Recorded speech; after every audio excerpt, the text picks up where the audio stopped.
ఏమండి ఆవిడ వచ్చిన సినిమా చేసేటప్పుడు అప్పటికే నాకు ఆయన నేను జంబలగడ్డి పంపని ఆయన ఫస్ట్ సినిమా చేసింది చిన్న క్యారెక్టర్ నాది అంటే చిన్నవాళ్ళు పెద్దవాళ్ళు అయిపోయి పెద్దవాళ్ళు చిన్నవాళ్ళు అయిపోయి ఆయన ఇప్పుడు ప్రిన్సిపల్ క్యారెక్టర్ చేసింది. ప్రిన్సిపల్ క్యారెక్టర్ ముద్ర డైలాగ్ నాకు ఇప్పటికి గుర్తుందండి. అది కళ్ళజోడు తీస్తూ అవును నీకు ఇంత చిన్న వయసులో ఉద్యోగాలు ఇచ్చారంటాడు బాబుమోహన్ గారితో.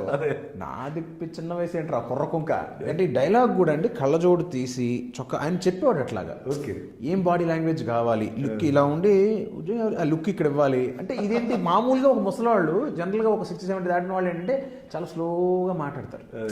వాళ్ళ బాడీ లాంగ్వేజెస్ అని చాలా నిదానంగా ఉంటాయి. అది ఎంతే కావాలనేవాడు చెప్పేసి ఇలా అనుకుని ఎవరిచ్చారు హెడ్ నాడింగ్ కావాలనేవాడు. ఇవన్నీ అండి they come with the director feels himself in to the character.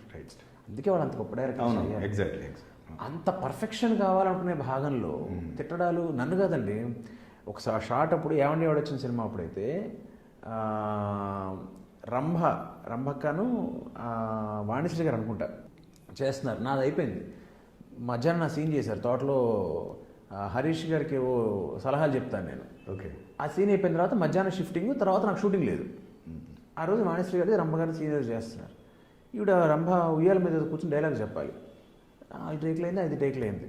ఆవిడ అప్పుడు ఐ థింక్ సెకండ్ ఫిల్మ్ అనుకుంటా. ఆ ఒకటి తర్వాత ఆవిడ ఈ సినిమా అనుకుంటా. ఆవిడ కొత్త అమ్మాయి అప్పటికి. సో ఈయనేంటి ఇది పర్ఫెక్షనిస్ట్ కదా. ఈయన అరిచేసి రేయ్ నువ్వు చూపించరా అన్నాడు. నేను వెళ్ళి అదే డైలాగ్ ఆ డైలాగ్ కూర్చున్నావు అదే ఉయ్యాల మీద ఊగుతూ చెప్పాను అనమాట. చూసావా ఇలా చేయాలన్నాడు. అంటే వాస్తవానికి అండి పాపం ఎంత కాదన్నా కొత్త పిల్లైన ఆడపిల్లలకి ఆ ఏజ్లో కొంచెం ఇబ్బందిగా అనిపిస్తుంది. కానీ ఆవిడ అట్లా రియాక్ట్ అవ్వలేదు. ఆవిడ తప్పుగా తీసుకోవాలి. అంటే ఒకటి ఆదిత్య అంటే వాడు నా తమ్ముళ్ళు అంటూ వాడని ఆవిడ ఫీల్ అవ్వడం ఒక ఎత్తు. కానీ అక్కడ ఏంటంటే ఆయన కోపం కాదండి. ఆయనకి ఏంటంటే ఏదో ఒక రకంగా ఎలాగోలా రావాలి.